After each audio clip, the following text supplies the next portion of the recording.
அறைக்குள் ஒருவிதமான அமைதி நிலவியது. ஆனால் அது புயல் வருவதற்கு முன்னிலவும் மரண அமைதி. படுக்கையின் அருகே நின்றிருந்த அல்லியின் கைகள் நடுங்கிக் கொண்டிருந்தன. பல நாட்களாக மேக்கப் போட முடியாமல் இருந்ததால் அவள் இயல்பான நிறமும் முகமும் அப்படியே வெளிப்பட்டு நின்றது. கதவின் அருகே நின்றிருந்த ஆகாஷோ அசையவே இல்லை. அவனது பார்வை மட்டும் அல்லியின் முகத்தின் மீதே உறைந்து போயிருந்தது. ஆகாஷ் என்று அல்லி மெதுவாக அழைத்தாள். ஆனால் அந்த குரல் கூட அவன் காதில் விழவில்லை போல் இருந்தது. அவன் கண்களில் இருந்த அதிர்ச்சி மெதுவாக வேறு ஒன்றாக மாறிக்கொண்டிருந்தது. அது கோபம், அது வெறுப்பு, அது பழி வாங்கும் வெறி. பல வருடங்களாக அவனுக்குள் தூங்கிக் கொண்டிருந்த அசுரன் விழித்தெழும் தருணம். நீயா என்று அவன் உதடுகள் அசைந்தன. மீண்டும் அதே வார்த்தை, நீ அல்லியா? அந்த கேள்வி அறை முழுவதும் எதிரொலித்தது. அல்லியின் இதயமே நின்றுவிட்டது போல் ஆனது. இத்தனை நாள் பயந்து கொண்டிருந்த அந்த தருணம் வந்துவிட்டது. இனி மறைக்க எதுவும் இல்லை. இனி ஓட வழியும் இல்லை. ஆகாஷ், நான் என்று அவள் ஆரம்பித்தாள். ஆனால் அடுத்த நொடியே ஆகாஷ் மின்னல் வேகத்தில் அவள் அருகே வந்து நின்றான். அவனது கண்கள் சிவந்து இருந்தது. புவனா எங்க? அல்லியோ அதிர்ச்சியுடன் அவனை பார்த்தாள். என்ன? புவனா எங்கடி? இந்த முறை அவன் குரல் அறையை அதிர வைத்தது. ஆகாஷ், ஆகாஷ், நான் தான். ஹேய், புவனா எங்கன்னு கேட்டேன் என்று அவன் கத்தியதும் அல்லி பயத்தில் பின்னால் நகர்ந்தாள். அவளது முதுகு சுவரில் மோதியது. தப்பிக்க வழியே இல்லை. ஆகாஷின் மூளையில் இப்போது ஒரே ஒரு விஷயம் மட்டுமே ஓடிக்கொண்டிருந்தது. அன்பு செல்வனின் இறுதி தருணம். அல்லி, புவனா, அந்த 2 பெயர்கள். அதை சொல்லிக்கொண்டே அவன் தந்தை உயிரை விட்டிருந்த அந்த தருணம். அதன் அர்த்தம் இப்போது அவனுக்கு தெளிவாக தோன்றியது. அல்லி, இந்த அல்லி தான் புவனாவை ஏதோ செஞ்சிருக்கா. இவ தான் என்னோட அப்பாவை பார்த்துட்டு வந்திருக்கா. அதை சொல்லத்தான் அப்பா முயற்சி செஞ்சிருக்காரு. ஆனால் சொல்கிறதுக்கு முன்னாடியே இறந்துட்டாரு. அவ எங்க என்று மீண்டும் கேட்டான். நான் தான் புவனா என்று அல்லி தயக்கத்தோடு சொன்னாள். அந்த ஒரு நொடி அமைதி. பிறகு ஆகாஷ் சிரித்தான். அந்த சிரிப்பு அல்லியை நடுங்க வைத்தது. அது அவள் இதுவரை பார்த்திராத சிரிப்பு. இன்னும் நடிக்கிறியா என்று அவன் கேட்டான். எவ்வளோ பெரிய நடிகை நீ! என் அப்பா செத்துட்டாரடி. உன் பேரவே கூட சொல்லிட்டு போயிருக்காரு. நீ இன்னும் என் முன்னாடி நின்று போய் சொல்றியா? அல்லியின் கண்களில் கண்ணீர் வழிந்தது. மாமா, மாமாக்கு என்னாச்சு? ஆகாஷ், ப்ளீஸ் சொல்லுங்க. வாய மூடு என்று அவன் கத்தினான். அவள் முழு உடம்பும் நடுங்கியது. நான் ஏற்கனவே ஒன்றை தாண்டி பல வருஷமாக தேடிட்டு இருக்கேன். ஒரு நாள் நீ என் கண்ணில் மாட்டணும். அன்னைக்கு தான் உன்னோட சந்தோஷமான வாழ்க்கையோட கடைசி நாளாக இருக்கணும். இது தாண்டி என்னோட பல வருஷ கனவு. இப்போ நீ மாட்டிக்கிட்ட. அல்லிக்கு மூச்சே வரவில்லை. இவன் தான் சில நாட்களுக்கு முன் தனது கையை பிடித்து நடத்தியவன். தனக்காக இரவு முழுவதும் விழித்திருந்தவன். நோய் வந்தபோது குழந்தையைப் போல கவனித்தவன். ஆனால் இப்போது அவன் முகத்தில் அந்த ஆகாஷ் இல்லை. அவன் முழுமையாக உடைந்து போயிருந்தான். அவன் ஒரு மகன், தந்தையை இழந்த மகன். அவன் ஒரு காயமடைந்த மனிதன். அந்த காயத்திற்கு காரணம் அல்லி என்று நம்பும் மனிதன். நீ என் அம்மாவை பிரிச்ச, எங்கள் குடும்பத்தை பிரிச்ச, என் வாழ்க்கையை சிதைச்ச. இப்போ புவனாவையும் காணாமாக்கிட்ட. ஒவ்வொரு வார்த்தையும் அல்லியின் இதயத்தை கிழித்தது. ஏனென்றால் அவன் சொல்லுவது எல்லாமே தவறு. ஆனால் அவனை நம்ப வைக்கத்தான் முடியவில்லை. ஆகாஷ், நான் தான் புவனா என்று மீண்டும் மெதுவாக சொன்னாள். அடுத்த நொடியே அருகில் இருந்த மேசையை ஆகாஷ் காலால் எட்டி உதைத்தான். மேசை சத்தமாக கீழே விழுந்தது. அல்லி திடுக்கிட்டு கண்களை மூடிக்கொண்டாள். போதும், இனி ஒரு தடவை அந்த பொய்யை சொல்லாத. புவனா மாதிரி ஒரு பொண்ணு பேரை சொல்ல கூட உனக்கு தகுதி இல்லை. அந்த வார்த்தை தான் அல்லியை இன்னும் அதிகமாக காயப்படுத்தியது. மீண்டும் அவள் கண்களை மூடிக்கொண்டாள். உண்மை அவன் முன்னாலேயே தான் நின்று கொண்டிருந்தது. ஆனால் அவன்தான் அதை பார்க்க மறுத்து கொண்டிருந்தான். அப்போது ஆகாஷின் பார்வை அறை முழுவதும் சுற்றியது. புவனா எங்கே இருக்கான்னு சொல்லு. இல்லைண்ணா என்று அவன் பேசிக்கொண்டே நின்றான். அல்லி அவனை பார்த்தாள். அவனது கண்களில் இருந்த கோபம் அவளை பயமுறுத்தியது. ஆனால் அதைவிட பயமுறுத்தியது வேறொன்று.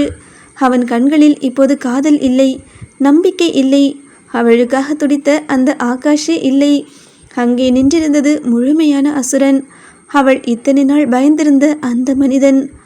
அவன் மெதுவாக அவளை நோக்கி முன்னே வந்தான். இனிமே நான் கேட்குற கேள்விக்கு மட்டும் பதில் சொல்லு. புவனா எங்க? அந்த கேள்வியோடு அந்த அறையின் காற்றே கனத்தது. ஏனென்றால் அல்லிக்கு தெரியும், இது வெறும் சண்டையின் ஆரம்பம் இல்லை. அவளுடைய வாழ்க்கையில் மிகப்பெரிய புயல் இப்போதுதான் தொடங்கியிருந்தது. ஆகாஷின் அந்த ஒரே கேள்வி அறை முழுவதும் எதிரொலித்து கொண்டே இருந்தது. புவனா எங்க? அந்த ஒரு கேள்வியை தவிர வேறு எதையும் அவன் கேட்க தயாராகவே இல்லை. அல்லியின் கண்களில் கண்ணீர் தொடர்ந்து வழிந்தது. ஆகாஷ், நான் சொல்றத ஒரு நிமிஷம் கேளுங்க என்று அவள் கெஞ்சியபடி சொல்ல, நீ பேசுகிற ஒவ்வொரு வார்த்தையும் பொய் என்று அவன் கத்தினான். நீ இவ்வளவு நாள் எல்லாரையும் ஏமாத்திருக்கலாம், ஆனால் இனிமே என்னை ஏமாற்ற முடியாது. அவன் பேச பேச அவனுக்குள் இருந்த கோபம் இன்னும் அதிகமாகிக் கொண்டே போனது. ஏனென்றால் இப்போது அவன் மனம் முழுவதும் ஒரே ஒரு விஷயம் மட்டும்தான் ஓடிக்கொண்டிருந்தது. மருத்துவமனை, தந்தையின் இறுதி நிமிடங்கள், தன் கைகளுக்குள் கிடந்த அன்பு செல்வன், அல்லி, புவனா என்று சொல்லி சொல்லி இறந்து போன அந்த காட்சி. அது மீண்டும் மீண்டும் அவன் கண்முன்னே ஓடியது. திடீரென்று அவன் தலையை இரு கைகளாலும் பிடித்து கொண்டான். அப்பா, அப்பா ஏதோ சொல்ல வந்தாரு என்று தனக்குத்தானே முணுமுணுத்தான். அல்லி அவனை பார்த்தாள். அவன் மனம் எந்த திசையில் ஓடுகிறது என்பது அவளுக்கு புரிந்தது. அதுதான் அவளை இன்னும் அதிகமாக பயமுறுத்தியது. ஏனெனில் அவன் உண்மையை தவறாக இணைத்து விட்டிருந்தான். ஆகாஷ் என்று அவள் மீண்டும் அழைத்தாள். அந்த நொடியே அவன் அவளை நோக்கி திரும்பினான். வாய மூடு! அவன் கண்களில் இருந்த சிவப்பை பார்த்த அல்லி நடுங்கி போனாள். இப்போதான் எனக்கு எல்லாமே புரியுது. அதான் இல்லையா, நீ என்னோட புவனாவை ஏதோ பண்ணிட்ட. அதுதான் இல்லையா, இவ்வளோ நாள் நல்லா இருந்த அப்பா திடீர்னு உன் பேரை சொல்லி பதட்டப்பட்டாரு. அதுதான் இல்லையா, சாகுற நேரத்தில் கூட அல்லி புவனா அல்லி புவனான்னு சொல்லிட்டே இருந்தார். அவன் ஒவ்வொரு வார்த்தையும் பேச பேச அவனது முடிவு இன்னும் உறுதியானது. அவர் என்ன சொல்ல வந்தார்னு இப்போ புரியுது. புவனாவுக்கு ஆபத்து, அது உன்னால, அதைத்தான் சொல்ல வந்தார். அல்லியின் இதயம் நொறுங்கியது. அவள் சொல்ல நினைக்கும் உண்மை அவன் வாயிலேயே வேறு உருவம் எடுத்து நின்றது. இல்லை இல்லை ஆகாஷ், நீங்கள் நினைக்கிற மாதிரி எதுவுமே இல்லை. அவள் தலையசைத்தாள். அவனோ கொடூரமாக சிரித்தான். நான் நினைக்கிற மாதிரியா? அப்போ எதுக்குடி? அப்போ எதுக்கு என் அப்பா உன் பேரை சொல்லணும்? சாகிற நேரத்தில் ஒன்றை ஏன் நினைக்கணும்? எதுக்கு ஒன்றை பார்த்து பயப்படணும்? அந்த மனுஷன் பயந்து பயந்து என் கையில் உயிரை விட்டாருடி. அல்லியால் இப்போது பதில் சொல்ல முடியவில்லை. ஏனென்றால் அவன் கேட்கும் ஒவ்வொரு கேள்விக்கும் உண்மையான பதில் ஒன்று இருந்தது. ஆனால் அந்த பதிலை சொல்லும் நேரம்தான் கடந்துவிட்டது. அன்பு செல்வன் உயிரோடு இருந்திருந்தால் இவ்வளவு குழப்பம் வந்திருக்காது. இப்போது அந்த மனிதரே இல்லை. அவளது கண்கள் கலங்கியது. அதை பார்த்த ஆகாஷ் இன்னும் தவறாக புரிந்து கொண்டான். அழாத அழாத, நடிக்க வேண்டாம். நீ அழுதா நான் நம்பிடுவேன் நினைக்கிறியா? இந்த ஆகாஷ் பழைய ஆகாஷ் இல்லை. உன்னை தேடி தேடி அலைஞ்ச ஆகாஷ் செத்துட்டான். இப்போ உன் முன்னாடி நிற்கிறவன் உன்னை பழி வாங்க துடிக்கிற ஆகாஷ். என்னோட கடந்த காலத்துக்காக, என்னோட எதிர்காலத்துக்காக உன்னை பழி தீக்க போகிற ஆகாஷ். இதுக்கு மேலே உன்னால் ஒரு பொண்ணுங்க கூட பாதிக்கக்கூடாது. அவன் அருகே வந்து நின்றான். மீண்டும் ஒரே ஒரு கேள்வி. புவனா உயிரோடு இருக்காளா? அல்லியின் உடம்பே உறைந்து போனது. அவள் உயிரோடு தான் இருக்கின்றாள். அவளே புவனா. ஆனால் அதை அவன்தான் ஏற்க மாட்டான். சொல்லு என்று அவன் மீண்டும் கத்தினான்.